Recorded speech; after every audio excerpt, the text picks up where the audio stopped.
Okay, well, I don't know how to start this, but last night I had a dream, and it was like, put it dramatically, some sort of epiphany dream, and it was about my dad and my best friend Gabby. So my dad died, and if you know me at all, you know that I've had problems with my dad because of his Huntington's and bipolar and stuff. So I sometimes resent him, but I sometimes pity him, and I sometimes tolerate him, and I sometimes like him. And I just wanted to say that in my dream, when he died, I think I was sad. I remember myself crying, and I'm sure that's how I would feel in real life too. And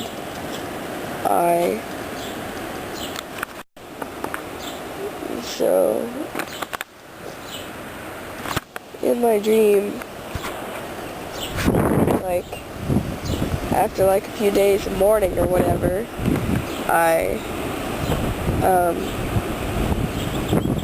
visited by his spirit or whatever, his memory, something like that, but he appeared in real life.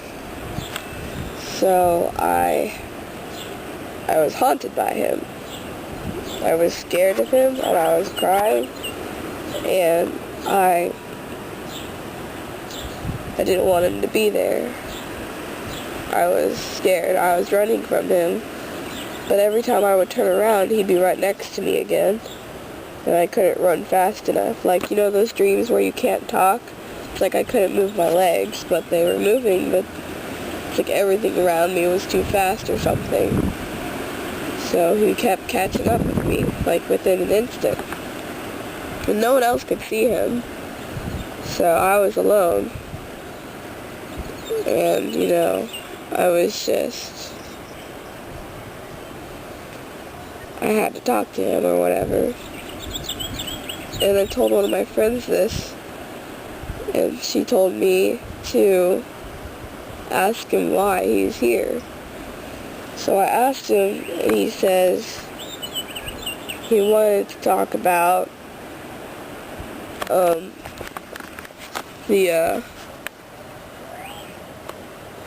life we had together, like how it had its problems and stuff.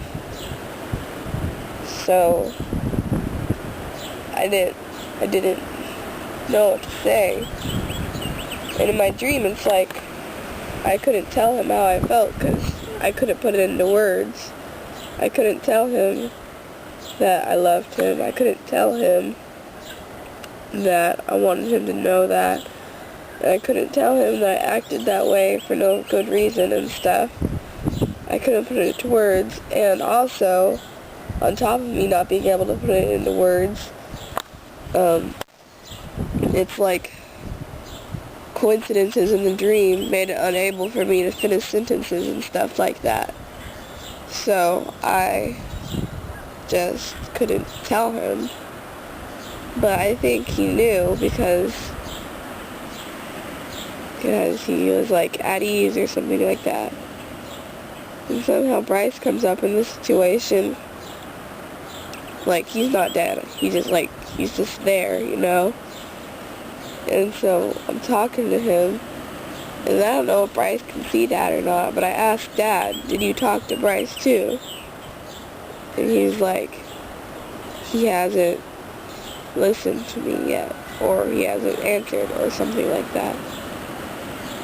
And then all of a sudden Bryce can see Dad, and all Bryce can say is, move, you know, because he was like in the way of where Macy was going to sit or whatever the case was, or he didn't let him sit. He didn't tell him to move. Macy was there Macy wasn't there, and Dad tried to sit down, and Bryce made Macy go there, so he couldn't sit down. And then, somehow, after that, Dad disappeared, like he walked away or disappeared or something. And I yelled at Bryce that he's your dad. And Bryce is like, he's not my dad, he'll never be my dad. And I'm saying some real dramatic crap. I'm like, say what you like, but he loves you, or something. And I'm telling him this might be his only shot at closure, but he wouldn't listen. So now it's my turn to be chasing Dad, and I couldn't find him. But, like, as if some time span had gone by,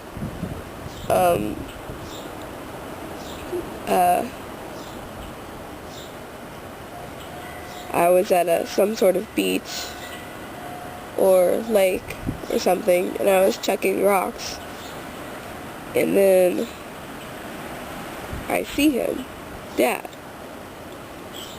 come, like, appear out of nowhere, like hovering over the water or something, and he was perfect. He just wasn't Dad anymore. He was perfect Dad. He wasn't he wasn't overweight.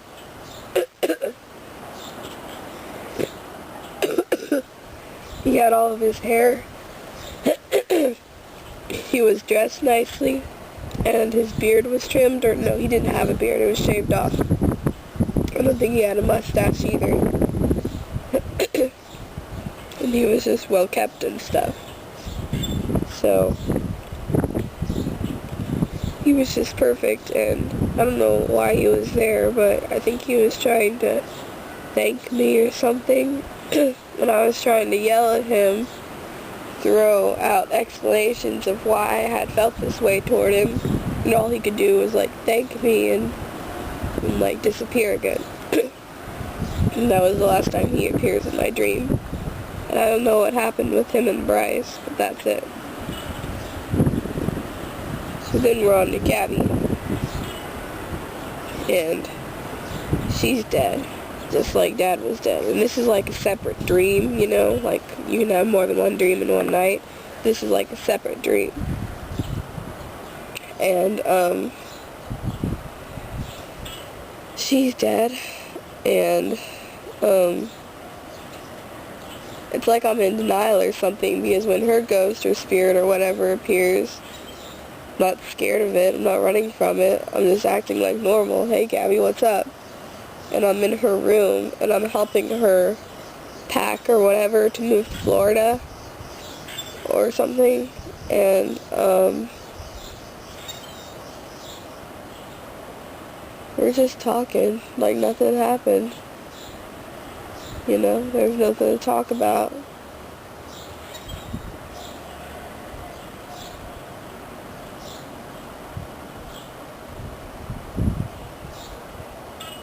And I don't think anything significant happened. Otherwise, later in that dream, we were in my living room sitting on our old couches, not our new ones, our old ones, on the love seat. And,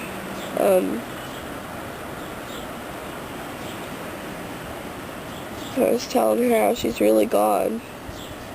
And I asked her if she's gonna leave after this. And I don't think she answered me. Or if she did, it was yes, obviously. And then I'm just telling her how she's really gone. And how she's just gone. And now that's... And, you know, I'm thinking to myself, that's how it's going to be when she moves to Florida. Sure, there's Skype. It's not going to be the same, though. She's gone. will be gone. And Dad's gonna be gone too. With his Huntington's. It's gonna take over, and he's gonna be gone just like Abby's gone, except for it's gonna be worse because there's gonna be a constant reminder of how gone he is for the next 20 years.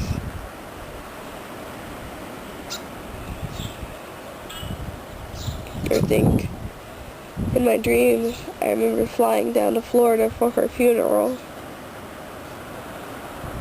And I don't remember Dad's funeral. I don't know if I didn't go or if my dream just didn't get to that part.